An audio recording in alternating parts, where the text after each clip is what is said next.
So hello everyone and welcome to this session on dural venous sinuses, and especially we'll be talking about the cavernous sinus. But before we talk about cavernous sinus, some more sinuses which are important for all of you, and that is the superior sagittal sinus. Okay, the superior sagittal sinus. The superior sagittal sinus, as we have studied, if this is the skull and this is the falx cerebri. Okay, this is the falx cerebri. The superior sagittal sinus is here. It starts from the crista galli. You all have studied the interior of the skull, so you know crista galli. So it starts from crista galli, and then it occupies the upper convex margin of the falx cerebri, and as it goes here, it will turn towards the right side. Okay? It will take at the confluence of the sinuses, it will move toward the right side as the right transverse sinus. Okay, as the right transverse sinus. The superior sagittal sinus will have few tributaries, and one will be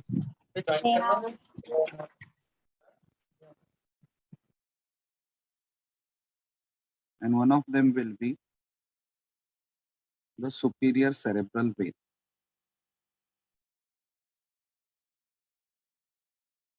Okay, then it will have some parietal emissary veins. All of us, when we studied the vault of the skull from the external aspect, that time on the parietal bone on the sides of the sagittal suture, we saw some foramen for passage of emissary foramen. And so it is from there that the parietal emissary veins will pass. Okay. Then the diploic and meningeal veins. All of us in the cut section of the vault, we have seen what is diploic. Okay.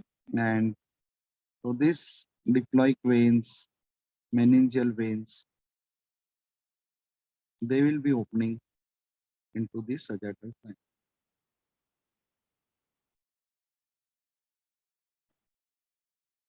And another most important thing that can happen is a vein from the nose.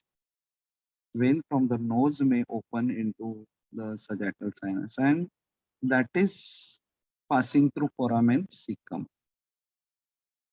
Okay, whenever foramen cecum is patent, we see this vein passing from nose into the superior sagittal sinus. So here again there is a chance of thrombosis of superior sagittal sinus due to the superior sagittal sinus due to infection from the nose. Okay, the infection from the nose can cause thrombosis. That's all about the superior sagittal sinus. Inferior sagittal sinus we know is here, lower down straight sinus, and then straight sinus turns to the left.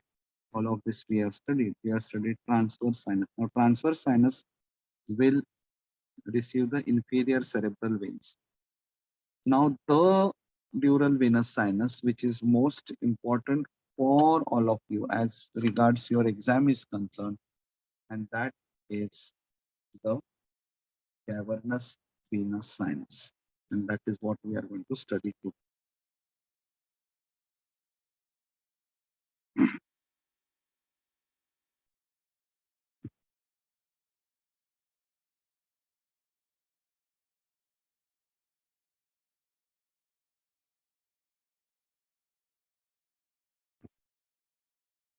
I have written sinuses. The reason I have written sinuses because there are two cavernous venous sinuses. Now let us talk about their location. If you remember the interior of the skull, in the interior of the skull, this anterior clinoid process and posterior clinoid process with sella turcica. So this is sella turcica. Sella turcica in between. And then what is there on the side is middle cranial fossa, right? What is there on the side? So here is anterior cranial fossa, and then this is the petrous temporal bone. Okay, so this is posterior cranial fossa, and here is middle cranial fossa. So location is in the middle cranial fossa. Where is the location? So here is the pituitary, right? And on the sides of the pituitary, here on the sides, both the sides, there are two cavernous venous sinus. So there is one cavernous venous sinus. So this is the cavernous venous sinus, cavernous venous sinus, okay, or cavernous sinus. Mostly it is called cavernous sinus only. Okay, cavernous sinus. Now, what will be their relation? And let us, I will note it down for you, but before I note it down for you, I am just trying to get you oriented towards its relations. So if you see anteriorly, here, this is the roof of the orbit. So below this will be orbit. So somewhere here will be the superior orbital sulcus. Superior orbital sulcus. So anteriorly, it will extend from superior orbital sulcus, and posteriorly, what is there posteriorly? Apex. Apex of what? Petrous temporal bone. And apex of petrous temporal bone. So it is extending from superior orbital sulcus anteriorly to the apex of petrous temporal. What is there medially? Medially is pituitary gland. Medially is pituitary gland, hypophysis cerebri, and the sphenoidal body of the sphenoid, where there is sphenoidal air sinus. What is there on the lateral side? Here will be the temporal lobe and the anterior and medial part of the temporal lobe. Anterior and medial part of the temporal lobe is called as uncus. Anterior and medial part of the temporal lobe is called as uncus. So that will be on the lateral side. The lateral side will be uncus. The anterior and medial part of the temporal lobe of the brain. That is on the lateral side. Medial side is body of sphenoid with sphenoidal air sinus and pituitary. Anterior is superior ophthalmic, superior orbital fissure. Posteriorly is apex of petrous temporal bone. Okay. What is there superiorly? Superiorly will be the optic chiasma. Okay. The optic chiasma, optic tract, internal carotid artery. So the optic chiasma will be passing like this. So that will be there superior. What will be there inferior? Below here, if you remember in the middle cranial fossa, there is foramen lacerum. There is foramen lacerum. So based on this diagram, let us start writing the relations of the cavernous sinus. So what is there superior? Superiorly, we know that above the pituitary is the optic chiasma, so the optic tract. Superiorly is the optic tract. What is there inferiorly? Here in this region of the middle cranial fossa, just by the side of the body of the sphenoid and sella turcica. So below the cavernous sinus, there will be foramen lacerum. What is there anterior? Superior orbital fissure. What is there inferior? What is there posterior? What is there on the posterior aspect? Apex. Posteriorly will be apex of petrous temporal bone. Apex of petrous temporal bone. What is there on the medial side? Medial side is the hypophysis cerebri and sphenoidal air sinus. sphenoidal air sinus. What is there on the lateral side? Lateral side is uncus, uncus of temporal lobe.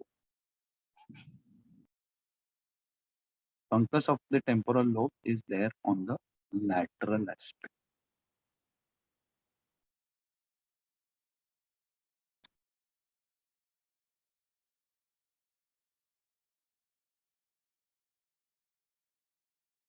So that is about the relations.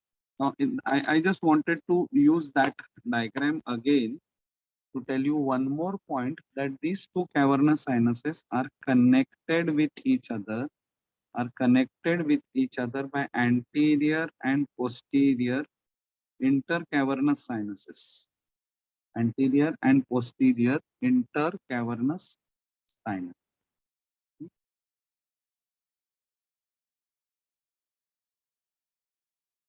Now, in cavernous sinus, there are three things. Okay, one is the relations. Now, second aspect is structures passing through the cavernous sinus.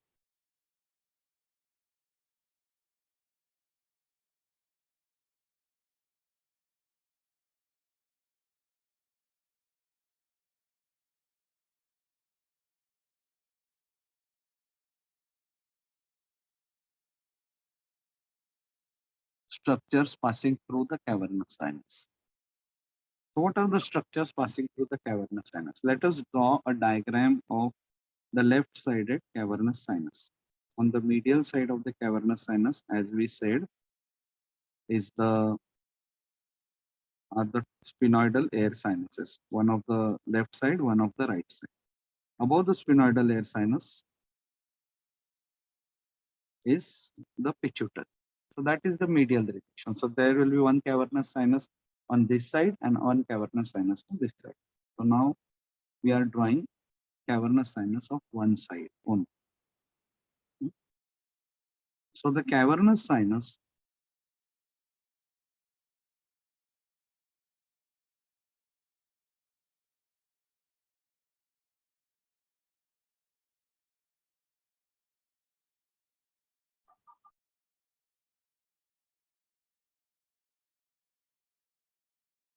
so this is the lining.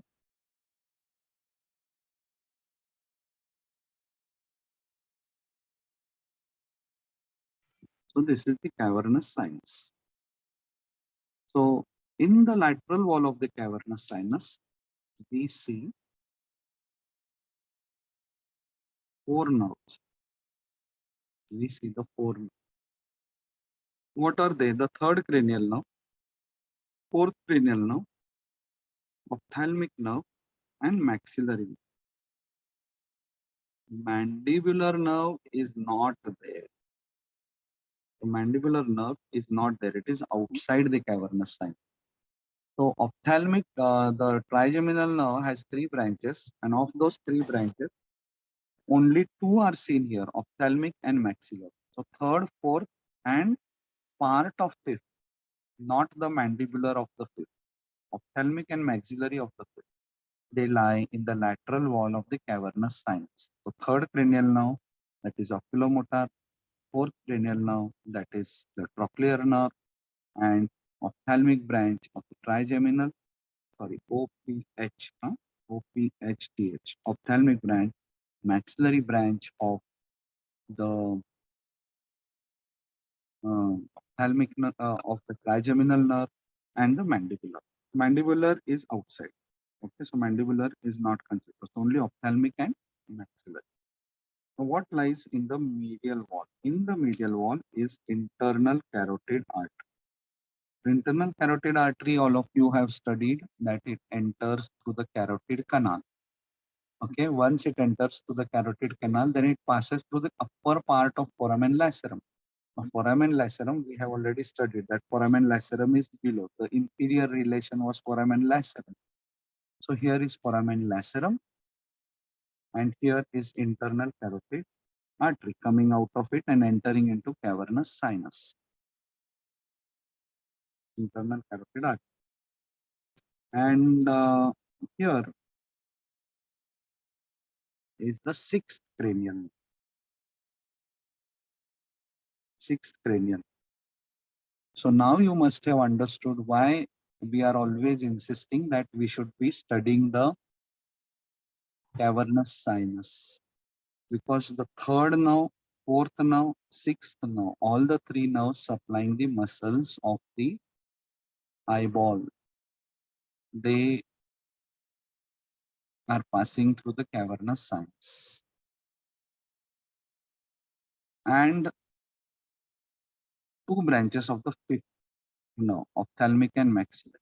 So if there is a thrombosis of the cavernous sinus, then in that case, what is going to happen is ophthalmoplegia, because we'll not be able to move our eyeball, because all the muscles supplying the eyeball, or majority of them are supplied by the third nerve except for superior oblique and lateral rectus, which are supplied by the fourth and the sixth. That means all the muscles supplying the eyeball are being passing through cavernous sinus. Internal carotid artery is passing through cavernous sinus. In case of severe trauma, if this artery is torn and it opens into cavernous sinus, I'll tell you what happens when we talk about the applied anatomy. So structures passing through cavernous sinus in the lateral wall are third, fourth nerve and ophthalmic and maxillary nerve. And in the medial wall is internal carotid artery, and inferolateral to the internal carotid artery is the sixth cranial. Okay. So this also comes in the relations only. Okay, relations of cavernous sinus, but these are the structures passing through the cavernous sinus. Now we come to the next part of the cavernous sinus, and that is the tributaries. That is the tributary. So before we study those tributaries, I would like to draw a diagram of the cavernous sinus.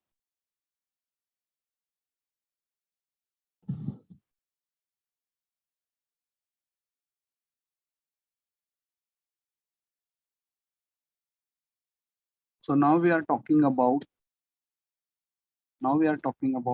the third thing which you have to draw, and that is the tributaries. Tributaries and the communications. For this purpose, we have to draw a diagram. Now, suppose this is the cavernous sinus. This is the cavernous. So let us firstly talk about the from the anterior aspect come the superior ophthalmic vein. Okay, superior ophthalmic vein. Also comes the inferior ophthalmic vein. This inferior ophthalmic vein mostly drains into the superior only. Inferior ophthalmic vein. Then central vein of retina. The superior ophthalmic vein, inferior ophthalmic vein, and central vein of retina.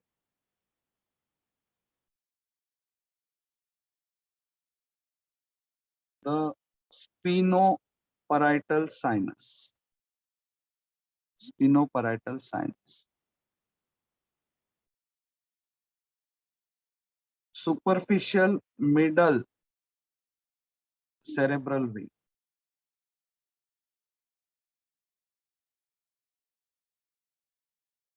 Inferior cerebral vein also may drain into it. Inferior cerebral vein may also drain. So when I'm drawing all of this, I'm drawing an arrow pointed towards the cavernous sinus. So these are the tributaries. Superior ophthalmic vein, inferior ophthalmic vein, central vein of retina, sphenoparietal sinus, superficial middle cerebral vein. Some talk about the inferior cerebral vein also. Now, communications or the draining channels. So where does this cavernous sinus drain? It is receiving blood from all of this. So mainly it drains into via superior, it drains via superior petrosal sinus via superior petrosal sinus into transverse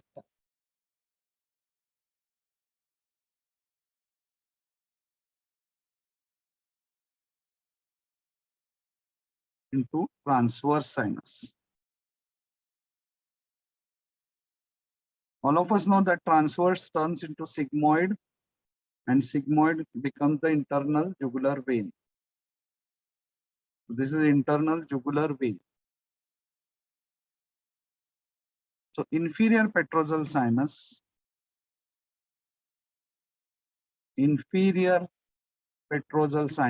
drains into the internal jugular vein. So this diagram we have already studied. This is the jugular foramen. So anterior most structure in the jugular foramen is inferior petrosal sinus.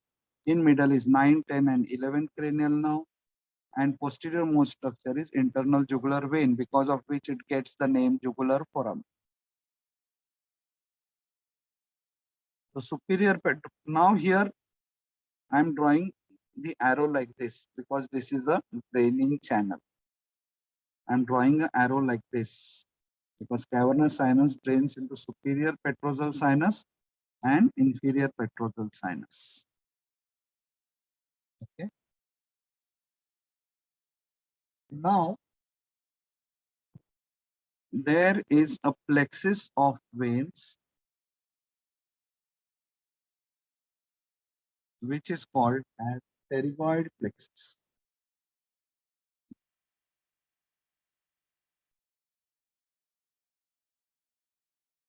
This plexus lies around the lateral pterygoid muscle, a muscle of mastication.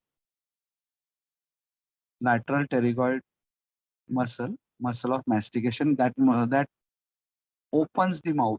Whenever we yawn, mouth opens. Whenever we talk, whenever we chew food, mouth opens. And this pterygoid plex, this opening of mouth is done by lateral pterygoid muscle around which there is a pterygoid plexus. So when we yawn, the blood in the lateral pterygoid plexus is drained out, and then we get fresh blood in this, and then we feel fresh after yawning. So that's the lateral pterygoid plexus. Now it drains into lateral pterygoid plexus. It drains into lateral pterygoid plexus by 3 emissary veins. And here I'm going to draw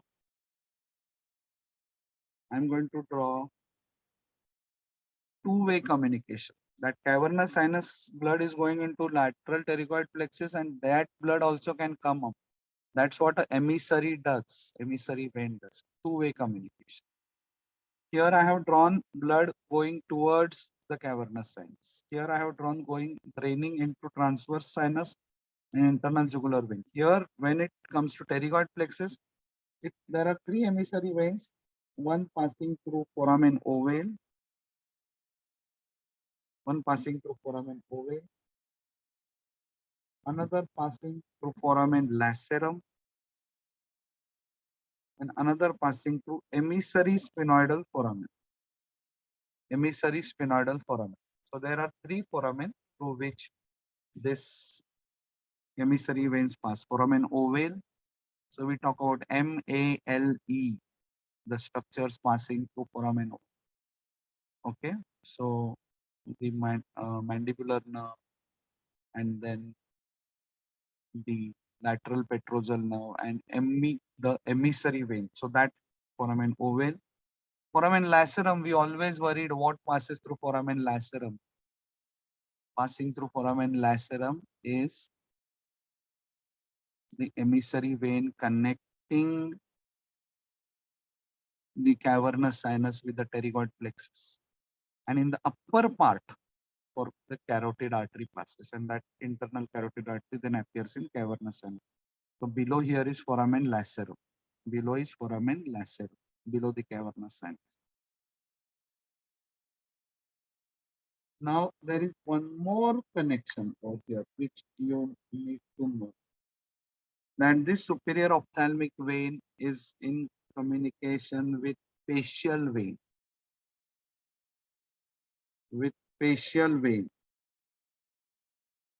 And this facial vein through deep facial vein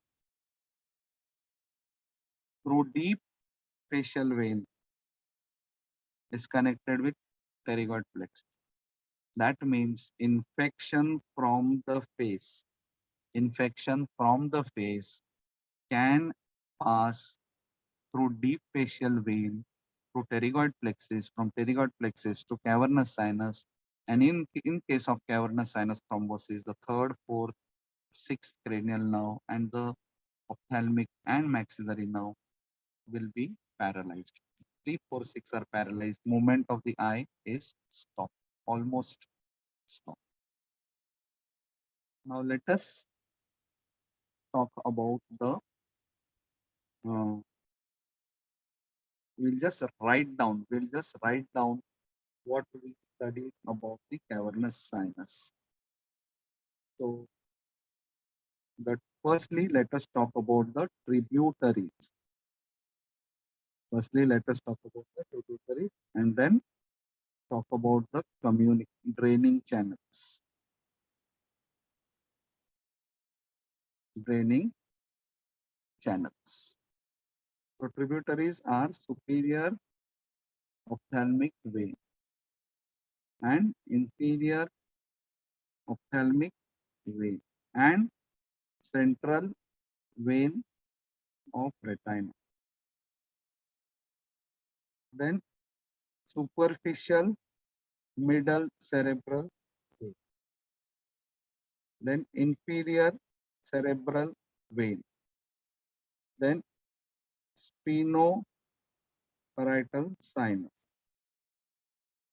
Okay, and also the middle meningeal vein also sometimes may drain. So superior ophthalmic vein, inferior ophthalmic vein, central vein of retina, superficial middle cerebral vein, and inferior cerebral. They are coming from the brain.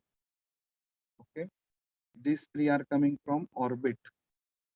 Three coming from orbit, two are coming from brain, and sphenoparietal sinus is coming from the meninges. It's coming from the meninges. Now let us talk about the draining channels. One, superior petrosal sinus drains it into transverse sinus. Inferior petrosal sinus drains into internal jugular vein. Then it communicates with pterygoid. It communicates with pterygoid plexus via three emissary veins, one passing through foramen ovale, one passing through foramen lacerum, and another passing through emissary sphenoidal foramen. Then it communicates with the facial vein via superior ophthalmic vein. It communicates with facial vein via superior ophthalmic vein. It also communicates with the facial vein via deep facial vein. Okay, it communicates with the facial vein also via deep facial vein. And another communicating channels. These draining channels are also called as communicating channels, and that is the anterior and posterior intercavernous sinus. Anterior and posterior intercavernous sinus, so which I had drawn in the previous diagrams. So this is cavernous sinus. So anteriorly, there is anterior intercavernous sinus connecting both of them, and posterior intercavernous.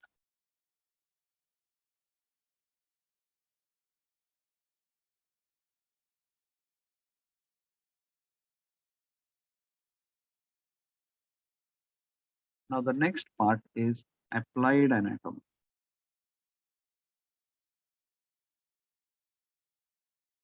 Applied anatomy of cavernous sinus.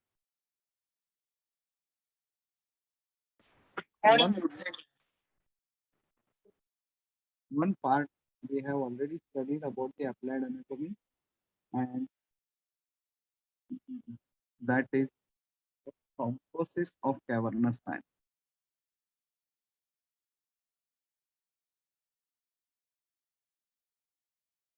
What happens in thrombosis of cavernous sinus? So when does it happen? It happens when the infection from the dangerous area of the face. So you must have studied the dangerous area of the face. So dangerous area of the face, nasal cavity, paranasal sinus. So when there is the involvement of ophthalmic nerve, so because of that a person will get headache.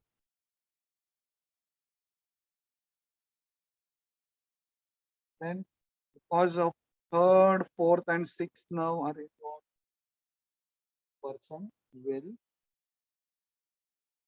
get paralysis of the muscles of eyeball. So paralysis of extraocular muscles.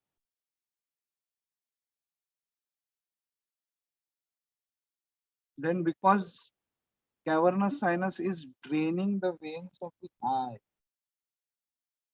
Okay. So and then now this drainage has stopped. So therefore there will be exophthalmos because of all these veins, venous drainage of eye is stopped because superior ophthalmic vein and inferior ophthalmic vein all are draining into the cavernous sinus, and since the venous drainage is stopped, it can lead to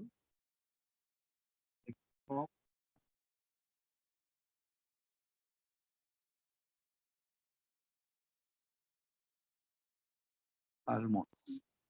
Exophthalmos. That is the eyeball protrudes.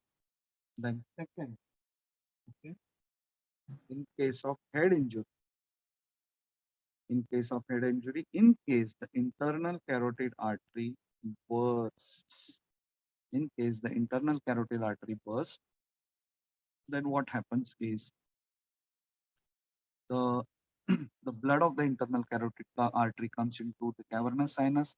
Venous drainage of, because venous pressure is very low, so venous drainage again stops and eyeball bulges, almost pulsate with every pulse. Eyeball will, and that is called as pulsating exophthalmos. Pulsating exophthalmos. So that's about the applied anatomy of the cavernous sinus. That's about the cavernous sinus. We'll quickly revise the cavernous sinus. We said the cavernous sinus is located on the either side of sella turcica. It extends from superior orbital fissure to apex of the petrous temporal bone. On the side is uncus, and on the medial side is sella turcica and pituitary. So this is the medial relation, pituitary and the sphenoidal air sinuses.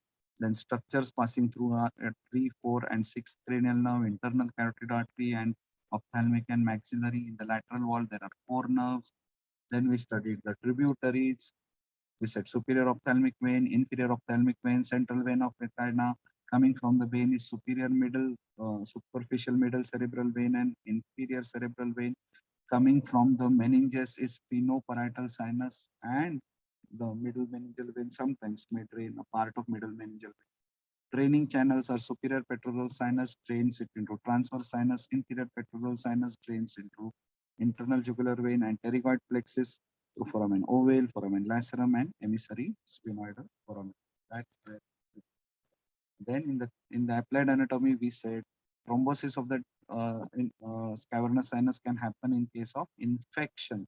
In case of infection of the dangerous area of face, so then what will be the symptoms? Ophthalmic nerve will be involved, so causing headache. 3, 4, 6, paralysis of extraocular muscles. Venous drainage will be blocked. This can lead to exophthalmos. In case of head injury, in case IC internal carotid artery bursts inside the cavernous sinus, a person gets pulsating exophthalmos.